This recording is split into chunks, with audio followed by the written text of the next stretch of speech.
When someone asks me, who is going to open for LSG? அப்படி கேளு.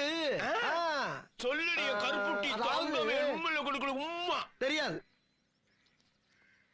இந்த விளையாட்டெல்லாம் என்னிட்ட வச்சுக்காத. தெரியாது தெரியாது தெரியாது. என்னடா தெரியாது? ஹலோ வியூவர்ஸ், இது டி வித் கிரிக்கெட். நான் உங்கள் பொம்மு மற்றும் பாலா. ஸோ லாஸ்ட் செக்மெண்ட்டில் நம்ம 3 டீம் கண்டினியூஸாக பார்த்தோம்.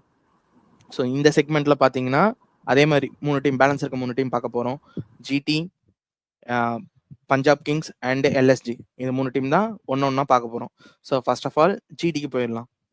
ஸோ ஜிடியில் லாஸ்ட் இயர் ரொம்ப ஸ்ட்ரகிள் பண்ணாங்க பாலா, உனக்கே தெரியும். ஸோ எவ்வளோ ஸ்ட்ரகிள் இருந்ததுன்ட்டு. இந்த வருஷம் எப்படி போகுதுன்னு பார்ப்போம். ஆக்சுவலாக என்ன இஷ்யூன்னா, ஹர்திக் பாண்டியாவுக்காக அந்த டீமை பில்ட் பண்ணாங்க. ஹர்திக் பாண்டியா நமக்கு தெரியும், ஒரு கேப்டனை வச்சு தான் டீமே பில்ட் பண்ணுவாங்கன்றது நமக்கு பேசிக்காகவே தெரியும். ஸோ ஒரு கேப்டனை வச்சு டீமை சூப்பராக பில்ட் பண்ணாங்க. அண்ட் ஆப்வியஸாக ரிசல்ட் பார்க்க முடியும். ஒரு சாம்பியன்ஷிப் அடிச்சாங்க, ஒரு ரன் பண்ணாங்க. ஸோ அடுத்த சீசன் சடனாக அவங்க கேப்டன் இல்லைன்றப்போ புது கேப்டன் ஒருத்தர் இருக்காரு, யங்ஸ்டர். ஸோ அவர்கிட்ட டீம் போகிறப்போ கண்டிப்பாக இந்த மாதிரி டிரான்ஸ்லேஷன் பீரியட் இருக்க தான் செய்யும். ஒரு புது கேப்டன்கிட்ட போகிறப்போ அது அன்எவிட்டபிள்னு வச்சுக்கலாமே, இன்னெவிட்டபிள்னு வச்சுக்கிட்டு கொண்டு போகலாம். ஓகே, ஆனால் போன வாட்டி இருந்ததுக்கு இந்த வாட்டி பெட்டராக இருக்கும்னு யோசிக்கலாம். ஸோ அவங்க எப்படி ஆக்ஷனில் டீம் எடுத்துருக்காங்கன்னு பார்க்கலாம் மச்சான். இப்போ ஸோ நம்பர் 1 ஆல்ரெடி கில் தான் இருக்கிறாரு. நம்பர் 2 வந்து பட்லர் வந்து ஆக்ஷனில் செம்மையாக பிக் பண்ணிருக்காங்க. ராஜஸ்தான் ராயல்ஸ் விட்டதுக்கு அவங்க ரிக்ரெட் படுவாங்களான்னு பார்க்கலாம், இவரோட பர்ஃபார்மன்ஸ் எப்படி போகுதுன்ட்டு. நம்பர் 3 ஒன் டவுனில் நம்ம பையன் சாய் சுதர்ஷன் தான் செம்மையாக கன்சிஸ்டண்ட்டாக பர்ஃபார்ம் பண்ணிக்கிட்டு இருக்காரு. ரீசெண்ட் டைமில் இந்தியாவுக்குமே நல்லா பர்ஃபார்ம் பண்ணிருக்காரு. ஸோ நம்பர் 3ல அவர் அந்த ஸ்லாட்டை ஃபிக்ஸ் பண்ணிட்டாரு. நம்பர் 4 சொல்லவே தேவையில்லை, பறந்து பறந்து பிடிக்கிற நம்ம பறவை மனுஷன் கிளென் பிலிப்ஸ் தான். அடிச்சா அந்த அடி அடிக்கிறாரு. நம்பர் 4 அவர் தான் அங்கே வராரு. நம்பர் 5 ஷாருக் கான். இவர் கன்சிஸ்டண்டா இவர் ஹிட் பண்ணுவாருன்னு நம்ம எதிர்பார்க்குறோம். பட் இவரும் ஹிட் அண்ட் மிஸ்ல தான் போகுது. வந்தாருன்னா ஒரு மேட்ச் அடிக்கிறாரு, 2 மேட்ச் அடிக்கிறாரு, அதுக்கப்புறம் அடிக்கவே மாட்டாரு மச்சான். இப்படிதான் நம்பர் 5 வரையும் போயிருக்கு. நம்பர் 6 தவாட்டியா. அவர் லாஸ்ட் வருஷமும் சரி, அதுக்கு முன்னாடி வருஷமும் சரி, அவரால் என்ன பண்ண முடியும்னு கன்சிஸ்டண்டா காட்டிக்கிட்டே இருக்கிறாரு. நல்லா பர்ஃபார்ம் பண்றாரு, ஹிட் பண்ணிக்கிட்டே இருக்கிறாரு. நம்பர் 6 வரையும் நான் சொல்றேங்க பாலா, இதுல என்ன சேஞ்சஸ் இருக்கு உனக்கு? ஓகே, உன்னோட நம்பர் 6க்கும் என்னோட நம்பர் 6க்கும் நிறைய சேஞ்சஸ் இருக்கு. I'm starting with the purple patch Shubman kill.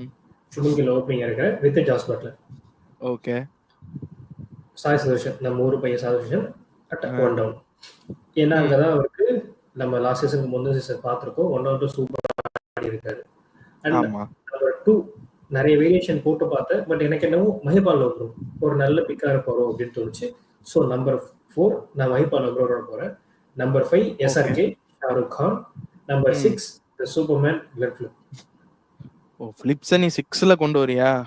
ஆமா, எனக்கு ஹிட்டர் வேணும். எனக்கு அகமதாபாத்ல ஒரு பெரிய கிரவுண்ட்ல ஹிட்டர் வேணும். அண்ட் லாங் சிக்ஸஸ் அடிக்கக்கூடிய 2 பேரை நான் நம்பர் 5 and 6ல வச்சிருக்கேன். லாங் லீவர்ஸ் இருக்கக்கூடிய எஸ்ஆர்கே இருக்காரு, கிளென் பிலிப்ஸ் இருக்காரு. இவங்க 2 பேர் இருக்காங்க. இவங்களுக்கு அடுத்து நம்பர் 7 நீ போறப்ப நான் போறேன். நம்பர் 6 வரைக்கும் எனக்கு அந்த நம்பர் 4 ஸ்டேபிள் கொடுத்துட்றாங்க. நம்பர் 5 and 6 நல்ல ஹீட்டிங் இருக்கு. Same go with this. Okay, பக்கா. ஸோ நம்பர் 7க்கு நம்ம மூவ் ஆனால் நான் வாஷிங்டன் சுந்தர் கொண்டு போயிருக்கேன். ஒரு ரீசெண்ட் டைமில் இந்தியா வந்து அவரோட பவுலிங் யூட்டிலிட்டியே எடுக்க மாட்டுறாங்க.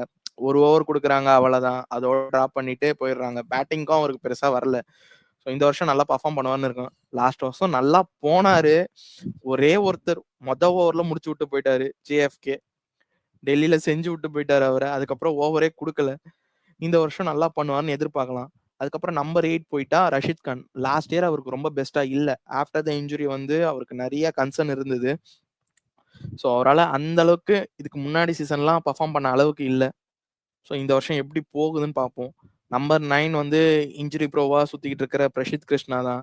ஸோ இந்த வருஷமும் லாஸ்ட் இயர் மாதிரி மிஸ் அவுட் ஆகாமல் நல்லா போகணும்னு எதிர்பார்க்கலாம். நம்பர் 10 ரபாடாவோட போகிறேன் நான்.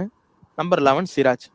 இந்த 2 பேருக்கும் நல்லா பிக் ஆயிடுச்சுன்னா பவுலிங் லைனப் நல்லா இருக்கும். பட் பிரசித் கிருஷ்ணா தான் அங்கே வந்து எந்த அளவுக்கு அவர் இம்பேக்ட் கொடுப்பாரு இல்லைன்றது தெரியல. ஸோ இப்படி போயிட்டு இருக்கேன் நான். ஸோ உன்னோட பேலன்ஸ் அந்த நம்பர் 11 வரையும் சொல்லு மச்சான். ஓகே, நம்பர் 11ல இருந்து பார்த்தோன்னா ஒரு மனுஷன் இருக்காப்புல. ஆளுக்கும் சொல்லுவாங்கல்ல, ஆள் தவ்வளோன்னு இருப்பாங்க, ஆனால் அடி அடிச்சானா ஒரு ரெடி விடும். அந்த மாதிரி மனுஷன் வேற மாதிரி ஒரு ஆளு ராகுல் தெவாட்டியா. நம்பர் 8ல நான் ரஷித் கானை கொண்டு போறேன். Number 9 Kagiso Rabada, number 10 DSP sir, number 11 Prasidh Krishna. Washington Sundaram நான் இங்க கொண்டு போகாததுக்கு ஒரு காரணம் என்னன்னா, எனக்கு ஆசைதான் தமிழ்நாடு பிளேயர் 3 பேர் ஒரு டீம்ல இருந்தா நல்லாதான் இருக்கும். ஆனா நம்ம ஆக்ஷன் அப்பவே பார்த்துருந்தோம். எல்லாரும் வாஷிங்டன் 12 கோடி 15 கோடி 25 கோடினாங்க. ஆனா ரியாலிட்டியில பார்த்தோம்னா அது நடக்காது. ஏன்னா வாஷிங்டன் சுந்தர் ஒரு ரொம்ப ப்ராப்பரான T20 கிரிக்கெட்டரான்னு கேட்டா அது டிபேட்டபிள் தான். இல்லைன்னு சொல்ல முடியாது, பட் டிபேட்டபிள். ஸோ அவருக்கு தேவை இருக்கப்போ அவர் கொண்டு போகலாம். ஸ்பின் பிச்சஸ்க்கு தேவை இருக்குன்னா வாஷிங்டன் வருவாரு. அதர்வைஸ் அகமதாபாத் தான் ஹோம் கிரவுண்டுன்றப்போ வாஷிங்டன் சுந்தரோட தேவைங்கிறது ரொம்ப ரொம்ப கம்மியாயிருக்கு. ஏன்னா பவர் பிளேல போறதுக்கு இங்க டிஎஸ்பி இருக்காரு, ரபாடா இருக்காரு. இங்கேயே பவர் பிளே செட்டில் டவுன் ஆயிடும். தேவைப்பட்டா பிரசித் கிருஷ்ணா உள்ள வரலாம், ரஷித் கானை எங்க வேணா நம்ம செட்டில் பண்ண முடியும், கிளென் பிலிப்பை மிடில் ஆர்டர்ல வச்சுக்க முடியும். ஸோ வாஷிங்டன் சுந்தருக்கான தேவை இல்லை இந்த டீம்ல. அண்ட் என்னோட இம்பாக்ட் பிளேயரா போலிங் அப்போ நான் வாஷிங்டன் சுந்தர் தேவைப்பட்டா கொண்டு போறேன், பேட்டிங் அப்போ அர்ஷத் கானோட போறேன். ஓகே, நீ அப்படி போறியா? நான் இம்பாக்ட் பிளேயரா என்ன யோசிச்சேன்னா, ஒன்னு பேட்டிங் தேவைப்பட்டா நீ பிளேயிங் லெவலில் வச்சிருக்க அதே மைபால் லோம்ரார் தான். ஸோ அவரால் ஹிட் பண்ண முடியும், லெஃப்ட் ஹேண்ட் பேட்ஸ்மேன் வேற. இம்பாக்ட் பிளேயரா அப்படி வர்றதுக்கு அவருக்கு இதுவா இருக்கும்னு பார்த்தேன். இல்ல பவுலிங்ல போனா சாய் கிஷோரோட போகலாம். ஸோ சாய் கிஷோர் ஃபர்ஸ்ட் சீசன்ல நல்லா பண்ணாங்க, பட் கன்சிஸ்டண்டா அவங்க கிட்ட இருந்து அதை எடுத்துக்க மாட்டாங்க. அவரோட யூட்டிலிட்டி நல்லாவே இருந்திருக்கு, தமிழ்நாடு டீமுக்கு நல்லா பெர்ஃபார்ம் பண்ணிருக்காரு.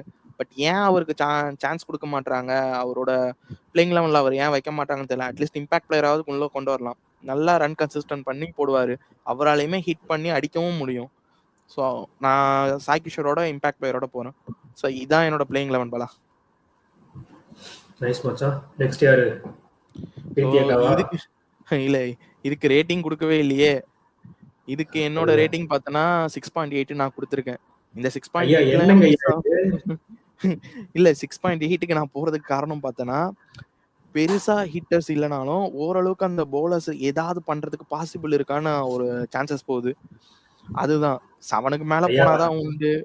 நீங்க இப்படி எல்லாம் போனீங்கன்னா அப்புறம் தமிழ்ல போட வேண்டியதா இருக்கும், சூடு பறதுக்கு போட வேண்டியதா இருக்கும். பாத்துங்க 6.8 ஜிடிக்கு ரொம்ப ரொம்ப கொடுக்கும். எங்கடா அவனுக்கு ஹிட்டர் இல்லை, யாரா ஹிட்டர் வேணும்? கிளென் பிலிப் இருக்கான், எஸ்ஆர்கே இருக்கான், தெவாட்டியா, இதுக்கு மேல என்னடா ஹிட்டர் வேணும் உங்களுக்கு? அதான் இது போதும்ல. இதுவே 6.8க்கு 6.8 அதிகமா இருக்குன்றியா இல்ல கம்மியா இருக்குன்றியா? ஏன்னா நீ என்ன ஹைக்கு போடுற மேனேஜர் மாதிரி இது அதிகமா இருக்கா கம்மியா இருக்கான்னு கேக்குறேன். ரொம்ப கம்மிடா. நான் ஜிடிஏ குவாலிஃபிகேஷனுக்குள்ள வச்சிருந்தாடா. நானா ஜிடிஏ குவாலிஃபைக்கெல்லாம் கொண்டு போக மாட்டேன். 4வது போறதெல்லாம் ரொம்ப ரொம்ப கஷ்டம். என்ன பொறுத்தவரை இது குவாலிஃபை ஆகலாம். கில் ஃபேன்ஸ் நல்லா பாத்துக்கோ, அந்த பையன் தான் 6.8 கொடுக்குறான். கஷ்டம், ரொம்ப கஷ்டம். இல்ல நான் கொடுக்குற ரேட்டிங் 7.8. அப்படியே உன்னோட ஒரு பாயிண்ட் எக்ஸ்ட்ரா கொடுக்குறேன். 7.8. ஜிடி டாப் 4ல அந்த சொல்லிருக்கேன் இல்லையா, அந்த கடைசி 2 இடத்துக்கு போட்டி போற டீம், அதுல ஜிடி நல்ல ஒரு பிளேஸ்ல இருப்பாங்க. ஓகே, நீ அப்படி போற. நான் ஜிடி வந்து டாப் 4ல ஃபினிஷ் ஆகாதுன்னு நான் சொல்றேன். பாப்போம் எப்படி இருக்குதுன்ட்டு. ஸோ அப்படியே நம்ம அடுத்த டீம் போனா அடுத்த டீம் என்னவா இருக்கும் அப்படின்னு பார்த்தா இதில் கடைசியா பார்த்துக்கலாம். ஓகே, ஸோ இப்போ போற டீம் நல்லா இருக்காங்க, Punjab Kings. So Punjab Kings பத்தி தான் இப்போ பார்க்க போறோம். பாலா நீ ஆரம்பி இப்ப பஞ்சாப் கிங்ஸ். ஏன்டா பஞ்சாப் கிங்ஸை கண்டிப்பா கொண்டது ஏன் கையில கொடுக்குற? ஆனா இத நான் சொல்லியே ஆகணும். இல்ல உனக்கு அசிஸ்ட்னா ஆஸ்திரேலியன் பிளேயர்ஸ்னா ரொம்ப பிடிக்கும். ஆஸ்திரேலியன் பிளேயர்ஸ் தான் கொட்டி கிடக்குறாங்களே இங்க. பாத்தீங்களா, இவன் மேல வன்மத்தோடு சுத்தின்னு இருக்கான். அப்படின்னா எனக்கு ஆஸ்திரேலியன்னா என்னன்னே தெரியாது. யாரோ பண்டர் கேட்டர்லாம் சொல்றாங்க, அந்த அதெல்லாம் யாருன்னு எனக்கு தெரியாது. பாத்துக்கங்க மக்களே. ஓகே, நான் ஓப்பனா சொல்றேன்னா இத்தனை வருஷம் ஐபிஎல்ல 2008ல இருந்து பாத்துட்டு இருக்கேன். இது வரைக்கும் நான் பார்த்ததுல முதல் முறையா பஞ்சாபை பார்த்தா ஒரு ஒளி வெட்டம் பிரகாசமா தெரியுது. என்னோட பிளேயிங் 11 எப்படி நான் டாப் ஆர்டர்ல இருந்து போட்டுமா இல்ல பிளேயிங் 11 சொல்லிட்டுமா? இல்ல பிளேயிங் 11 சொல்றேன். Okay, starting with number 1 Prabhsimran Singh, number 2 Josh Inglis, number 3 Shreyas Iyer, number 4 Glenn Maxwell, number 5 Marcus Stoinis, number 6 Nehal Wadhera, number 7 Shashank Singh, number 8 Marco Jansen, number 9 Yuzvendra Chahal, number 10 Arshdeep Singh, number 11 Yash Thakur. Impact player தேவைப்படுறப்போ போலிங்க்கு ஹர்ப்ரீத் பிரார் இருக்காரு. அண்ட் அவர் போலிங்கும் பண்ண முடியும், பேட்டிங்கும் பண்ண முடியும். ஸோ நேஹல் வதேராக்கு பதில் ஹர்ப்ரீத் பராடா வச்சுக்கிறேன். ஓகே. ஸோ இதே தான் மச்சான். இதில் கொஞ்சம் கொஞ்சம் தான் என்னோட வந்து பிளேயிங் லெவலில் சேஞ்சஸ் இருக்கு. இதே தான் இங்கிலீஷ் வந்து ஓப்பன் வித் பிரப்சம்ரன். நான் நம்பர் 3 ஸ்டாய்னிஸ் கொண்டு வரேன். ஏன் நம்பர் 3 ஸ்டாய்னிஸ் கொண்டு வரேன்னா, அவர் பிக் பேஷ்ல ஒன் டவுன் இறங்கியும் ஓப்பனிங் இறங்கியும் நல்லா பர்ஃபார்ம் பண்ணிருக்காரு. லாஸ்ட் இயர்ல பார்த்தோன்னா சிஎஸ்கேவை செஞ்சு விட்டதும் ஒன் டவுன்ல இறங்கி தான் அடிச்சாரு. ஹோம் பிச்சில் வந்து செஞ்சுரி அடிச்சு முடிச்சு விட்டு போனாரு ஸ்டாய்னிஸ். நம்பர் 4 நான் ஸ்ரேயஸ் ஐயரை கொண்டு போறேன். ஸ்ரேயஸ் ஐயர் நம்பர் 4ல செம்ம ஹிட் கொண்டு போவாரு. லாஸ்ட் இயரும் அதே மாதிரி தான் இருந்தது. ஆனால் லாஸ்ட் இயர் அவங்க கேகேஆருக்கு ரொம்ப தேவைப்படலை. ஏன்னா நிறைய ஓப்பனிங்ல நாராயண் அண்ட் சால்ட்டுமே முடிச்சு விட்டு போயிட்டாங்க. அதனால ஐயரோட பெருசா அங்கே தேவைப்படலை. ஆனால் இங்க வந்து ஐயர் வந்து நம்பர் 4 வந்தா நல்லா இருக்கும். நம்பர் 5 நான் மேக்ஸியோட போறேன். நம்பர் 6 நேகல் வதேரா. நம்பர் 7 வந்து Shashank Singh. Number 8 Marco Jansen. Number 9 Harpreet பாரு. நம்பர் 10 அர்ஷ்தீப் சிங். நம்பர் 11 சகல். நான் இம்பாக்ட் பிளேயரா போறது பார்த்தோன்னா, பேட்டிங் தேவைன்னா விஷ்ணு வினோதோட போகலாம், இல்லை வந்து முஷிர் கானோட போகலாம். சர்ஃப்ராஸ் கான் தம்பி அவருமே செம்மையா இப்போ வந்து பேட்டிங் பர்ஃபார்மன்ஸ் சூப்பரா ரைஸ் ஆயிட்டு வர்றாரு. நமக்கு இம்பாக்ட் பிளேயரா பவுலர் வேணும், சீமரோட போகணும்னா ஒன்னு குல்தீப் சென் இருக்காரு, இல்லை வைஷாக் விஜயகுமார் இருக்காங்க. லாஸ்ட் இயர் நல்லா தான் பண்ணாரு ஆர்சிபிக்கு, ஆனால் அவங்க ரிலீஸ் பண்ணிட்டாங்க. செம்ம பர்ஃபார்மன்ஸா இருக்கும். ஸோ இதுதான் போயிட்டு இருக்கிறேன். நான் இப்படி எடுத்திருக்கேன். பக்கா லெவன் ரெண்டு பேருமே குரல்ல சூப்பரான லெவன் தான். அதான் சொல்றேன், ஃபர்ஸ்ட் டைம் பிபிடிஎஸ் நல்ல டீமா தெரியுறாங்க. என்னடா திடீர்னு இப்படி இருக்கீங்க ஆளே மாதிரி முழுசா இருக்கு. ஆனா எந்த அளவுக்கு இவங்க பர்ஃபார்மன்ஸ் பண்ணுவாங்கன்றதுல பொறுத்து இருந்து தான் பார்க்கணும். ஃபுல்லா ஆஸ்திரேலியன் பிளேயர்ஸா பொறுக்கி போட்டு எடுத்து வச்சிருக்காங்க. இதெல்லாம் வச்சு இவங்க டாப் 4 போறதுக்கு பாசிபிள் இருக்கா இல்லையா அப்படின்றது தெரியல. எனக்கு தெரிஞ்சு அந்த மிடில் ஆர்டர் மடல்னு சொல்லுவோம்ல, அந்த ஒரு மடலுக்குள்ளதான் இந்த டீம் இருக்க போகுது. ஆனா ஜிடியை விட நான் கொஞ்சம் ரேட்டிங் கம்மியா தான் கொடுப்பேன் இந்த டீமுக்கு. பிகாஸ் புது டீம். இந்த டீம் முழுக்க பார்த்தாலே ஆல்மோஸ்ட் நம்ம ரிட்டன்ஷன்லயே பார்த்தோம் இல்லையா, 2 பேர் தான் ரிட்டைன் பண்ணாங்க அவங்க. ஸோ இது ஒரு புது டீம், அதனால சில குறைகள் இருக்கு. அண்ட் ரெக்கி பாண்டிங் இது வரைக்கும் பெருசா பண்ணல கோச்சிங்ல, ஒரு ஹார்ட் ட்ரூத்தா இருக்கலாம், சிலருக்கு அது நம்பிக்கை இல்லாமலும் இருக்கலாம். ரெக்கி பாண்டிங் கோச்சிங்ல ரொம்ப நல்லா பண்ணல. ஸோ அது ஒரு கன்சர்ன். சரி, உன்னோட ரேட் என்ன இதுக்கு? 7.5. 7.5. ஓகே, இதுவும் அதிகம்தான். நான் கொடுக்குற ரேட்டிங் வந்து பார்த்தோன்னா 7.2. நீங்க ரொம்ப டீச்சரா இருக்கணும். இல்ல, எனக்கு தோன்றது இதுதான் மச்சான். இதுவுமே கஷ்டம் தான் தோணுது. பஞ்சாப் கிங்ஸ் நான் யோசிச்சு வச்ச ஒரு நம்ம டாப் 4ன்னு சொல்ற மாதிரி, நான் டாப் 4 இல்ல டாப் 5ன்னு சொல்ற 5 டீம்ல ஏதாவது 2 டீம் மிஸ் அவுட் ஆனா இது வர்றதுக்கு பாசிபிள் இருக்கு. ஆனா ஸ்லைட்லி அடி வாங்குவாங்கன்னு தோணுது நிறைய இடத்துல. ஸோ பார்ப்போம் இது எப்படி போகுதுன்ட்டு. ஸோ இதோட இந்த 2 டீம் முடிஞ்சிருச்சு, ஜிடி அண்ட் பஞ்சாப். கடைசியா ஒரு டீம் இருக்குது. அந்த டீம் தான் பண்றதுக்குன்னே எடுத்து வச்சிருக்கேன். இந்த டீம் 10வது இடத்துல. என்ன டீமா இருக்குன்னா அதுதான் எல்எஸ்ஜி. இந்த எல்எஸ்ஜிக்கு டீம் 11 போடுறதுக்குள்ள படாத பாடுபட வேண்டியதா இருக்குது. அந்த மாதிரி இருக்குது. மெயின் கன்சர்ன் பார்த்தோன்னா நிறைய இன்ஜுரியா எடுக்கிறதுக்குன்னு ரீசெண்ட் டைம்ல நியூஸஸ் வருது. ஸோ இந்த இன்ஜுரிலாம் தாண்டி பிளேயிங் 11 எப்படி கொண்டு வர போறோன்றது இருக்குது. நீ ஆரம்பிக்கிறேன், நான் ஆரம்பிக்கவா மச்சான் பிளேயிங் 11 பத்தி? நான் புலம்புறதுக்கு நிறைய இருக்கு, நீ ஸ்டார்ட் பண்ணி வை, நான் புலம்புறேன். சரி, ஓகே. ஃபர்ஸ்ட் விஷயம், மிச்சல் மார்ஷ் வந்து இந்த சீசன் ஃபுல்லாவே பேட்ஸ்மேனா மட்டும் தான் ஆட போறாருன்னு சொல்லிட்டாங்க மச்சி. அவர் வந்து பவுலிங் போட போறது கிடையாது, ஆல்ரவுண்டர் பர்ஃபார்மன்ஸ் கிடையாது, ஒன்லி பேட்ஸ்மேனா தான் ஆட போறாங்க.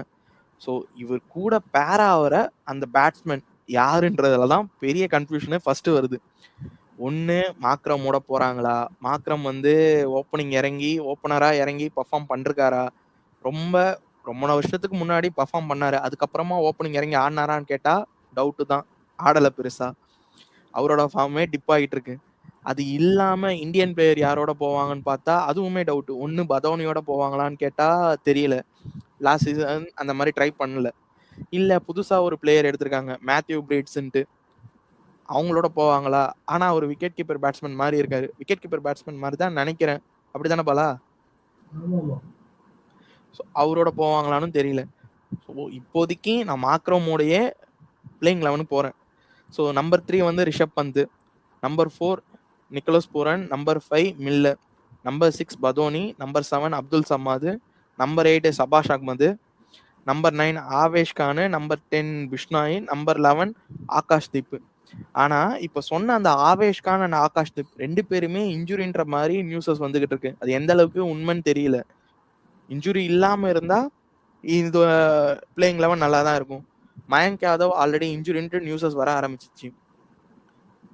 ஸோ பிளேயிங் 11ல ஷமார் ஜோசப்பை கொண்டு வரலான்னு பார்த்தா எனக்கு மேலேயே 4 ஃபாரினர்ஸ் வந்துடுறாங்க. மாக்ரம், மார்ஷ், நிக்கலஸ் பூரன், மில்லர்னு. அவரையும் ஃபிட் அண்ட் பண்ண முடியல. ஸோ நம்பர் 12 நான் இம்பாக்ட் பிளேயராக போகணுன்னா எனக்கு பவுலர் தேவைப்படுனா சித்தார்த் மணிமாறனை உள்ள இன்க்ளூட் பண்ணிக்கலாம் ஸ்பின் பவுலரா. இல்லை நம்பர் 12 எனக்கு பேட்ஸ்மேன் வேணும்னா அன்னோன் கமாடிட்டி பேட்ஸ்மேன்ஸ் இருக்காங்க, அவங்கள உள்ள கொண்டு வர மாதிரி இருக்கு. ரொம்ப நேரமா யோசிச்சு என்னால் இதுதான் போட முடிஞ்சுது. இது இல்லாம உனக்கு ஏதாவது ஆப்ஷன் இருந்தா நீ சொல்லு பாருங்க. எனக்கு ஒன்னே ஒண்ணு மட்டும்டா, இந்த ஹிட் விக்கெட்னு ஒரு கிரிக்கெட் கேம் ஆடுவோம் தெரியுமா? ஆமா. அதுல எப்படின்னா ஒரு ஸ்கோர் கொடுத்துருவாங்க, 110 ஓவர் அடிச்சுக்கோ அப்படின்றாங்க. அந்த மாதிரி எதனா போலிங் போடாம பேட்டிங் மட்டும் ஆடுற மாதிரி எதனா பண்ண முடியுமா? ஒட்டுமொத்த டீமே என்சிஎல் இருக்குடா. அங்க பாரு ஃப்ரண்ட்லைன் பேசர் நம்ம யார சொல்லுவோம்? ஆவேஷ் கான் ஆகட்டும், மயங்க் யாதவ் ஆகட்டும், மோசின் கான். இல்ல மயங்க் யாதவ் ரிட்டைன் பண்ணாங்களே, எதுக்கு பண்ணாங்கன்னு தெரியல. இல்ல எந்த எப்பேற்பட்ட போலரா இருக்கட்டும், ஈவன் ரசலா இருக்கட்டும், 2 ஓவர் போட்டு காலை பிடிக்கிறாருன்னா அது கொஸ்டின். பட் அவர் மற்ற டீமுக்கு அதை பண்ணாலும் கேகேஆருக்கு அதை பண்றது இல்லை. நம்ம பார்க்க முடியுது, ஒரு மேட்ச் 2 ஓவர் போட்டு காலை பிடிச்சோம், அடுத்த மேட்ச் மனுஷன் கண்டிப்பா ஆடுறாரு. அந்த விஷயத்துல பாராட்டி ஆகும். ஆனா இங்க மயங்க் யாதவ்னு ஒரு பிளேயரை நீங்க எடுக்கிறீங்கன்னா, ரீடைன் பண்றீங்கன்னா அந்த பிளேயரை நீங்க இண்டிவிஜுவலா நோட் பண்ணிருக்கணும். அவரோட மெடிக்கல் கண்டிஷன் என்ன ஏது இதெல்லாம் பார்த்துருக்கணும். இதெல்லாம் பார்த்துதான் ஒரு டீமுங்கிறதே நம்ம எடுத்திருக்கணும். ஒரு பிக் பண்றப்போ பண்ணணும். பண்ணாம விட்டுட்டாங்க. மயங்க் யாதவும் இல்லை, மோசின் கானும் இல்லை. இப்போ நான் ரீசெண்டாக கேள்விப்பட்டது ஆகாஷ்தீப்புக்கும் இன்ஜுரி கன்சர்ன் இருக்குன்னு சொல்றாங்க. அண்ட் சமார் ஜோசப் 100% ஃபிட் இல்லை, ஆனா போலிங் போட்டுட்டு இருக்காருன்னு சொல்றாங்க. இது எந்த அளவுக்கு நம்ப முடியும்? அண்ட் அவரும் ஒரு யங்ஸ்டர் தான், ஏதோ 10 சீசன் ஆடி 100 விக்கெட் வச்சிருக்க ஆள் கிடையாது, யங்ஸ்டர் தான். லாஸ்ட் சீசனுமே அவர் வந்தோடனே அடி வாங்கினாரு, அதுக்கப்புறம் அவரை பிளேயிங் 11ல எடுக்கல. இந்த வருஷம் அவங்க எப்படி கொண்டு போறாங்கன்னு தெரியல. ஸோ போலிங் ரொம்ப கஷ்டம். அதாவது எப்படின்னா, இந்த டீம்ல யார் யார் போலிங் போட போறாங்கன்னா, ஒரு சில டீம்ல பெஞ்ச்லயோ இல்ல அந்த டீம் வந்து பிளே ஆஃப் போயிட்டாலும் இல்ல போகாதுனாலும் நம்ம பிளேயர்ஸ் யூஸ் பண்ண முடியுமா? சரி சான்ஸ் கொடுப்போம் ஒரு மேட்ச் 2 மேட்ச், அந்த மாதிரி பிளேயர்ஸ் தான் இவங்க யூஸ் பண்ண போறாங்க. நான் சொல்லிடுறேன், 6 பெரிய பெரிய குறை. டாப் 4ல 3 ஃபாரினர்ஸ். இது வரைக்கும் நான் பார்த்ததுல எந்த டீமும் இந்த மாதிரி ஃபாரினர்ஸ் டாப் 4ல ஃபுல்லா கொடுத்துட்டு போலிங் போடுறதுக்கோ மிடில் ஆர்டர் ஆடுறதுக்கோ ஆள் இல்லாம இருக்கிறது. குறைன்னு சொல்ல தெரியுமா? ஒரு குறை, நான் ரேண்ட் பண்ண போறேன்னு. என் ரேண்டே எங்கன்னா, குழந்தைங்களுக்கு எல்லாம் பிடிச்ச சூப்பர் ஹீரோ யாரு? ஸ்பைடர்மேனு. அந்த மாதிரி எனக்கு பிடிச்ச சூப்பர் ஹீரோ ஸ்பைடர். என் தங்கம்டா. எதுக்குடா அவனை எடுத்தீங்க 27 கோடி கொடுத்து? யாரடா உன்னை யாரடா கேட்டா? அதெல்லாம் அவனு டீசலியாவது மனசு ஒழுங்கா இருந்துட்டு போறீங்களா, வேற ஏதாவது நல்ல டீமுக்கு போயிருப்பாரு. கூட்டா நீங்க விட்டு என்ன லாக் பண்ணி அந்த மாதிரி மனசை போட்டு கொல்ல போறாங்க.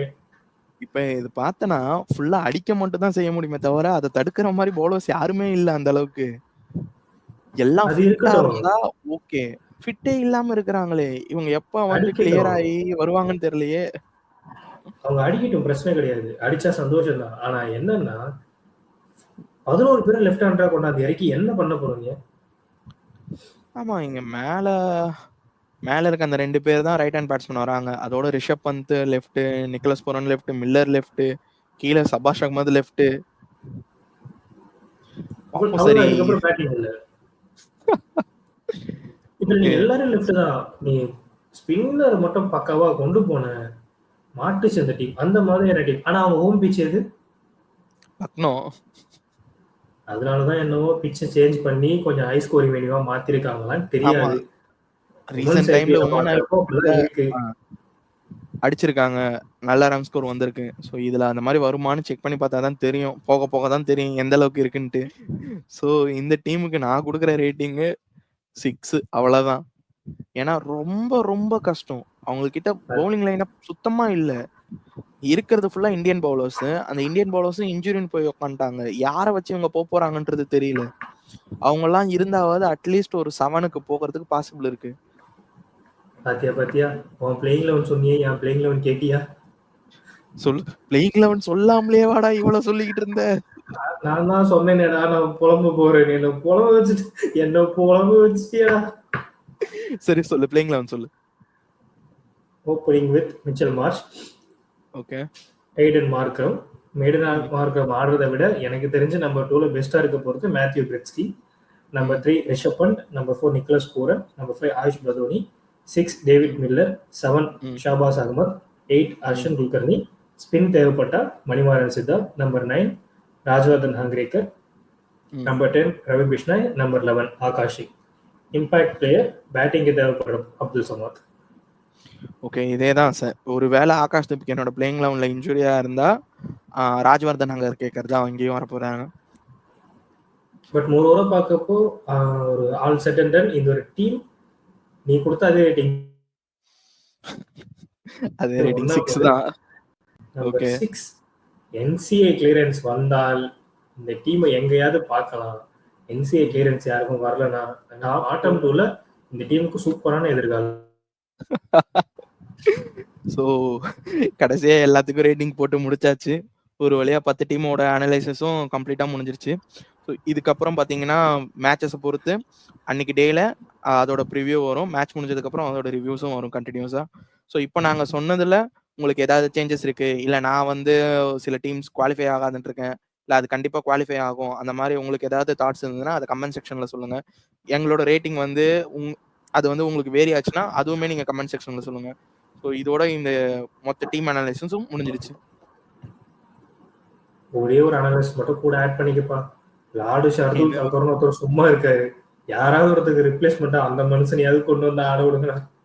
இல்ல அவர் வர்றதுக்கும் பாசிபிள் இருக்கு. கண்டிப்பா யாருக்காவது ஒருத்தவங்க இன்ஜின் வெளியே போவாங்க ஏதாவது டீம்ல, அப்ப அவரு தான் உள்ள வர போறாரு. தேங்க்ஸ் வியூவர்ஸ், என் ரேண்ட்டை கேட்டதுக்கு ரொம்ப நன்றி. என்ன போல நீங்களும் ஒரு பட்டு ஃபேனா இருந்தீங்கன்னா தயவு செஞ்சு உங்களோட ரேண்ட்டை கமெண்ட்ஸ்ல சொல்லுங்க. உண்மையிலே ரொம்ப கஷ்டமா இருக்கு. டிசியில் அவர் இருந்தாரு, சில ட்ராஜடிக்கு அப்புறம் தான் அந்த டீம்ல இருந்து வெளியே வந்தாரு நம்ம பார்த்தோம். அதே இன்னும் நடக்க போதா எனக்கு தெரியல. இந்த ஓனர்ஷிப் லாஸ்ட் சீசன்ல நம்ம சின்ன சின்ன சங்கட்டத்தை பார்க்க முடிஞ்சது. அகைன் அது நடக்கக்கூடாது. அட்லீஸ்ட் பண்ட்டுக்காகவும் ஃபைனல்ஸ்னாலே ஆடி கொடுக்குற அந்த டேவிட் மில்லருக்காகவும் இந்த டீம் ஏதாவது பண்ணணும்னு கடவுளை பிரார்த்திப்போம். எல்லாம் உள்ள இறைவனுக்கு நன்றி. Signing off Bommu and Bala from tweet cricket. மறக்காம சர்ப்ரைஸ் பண்ணுங்க.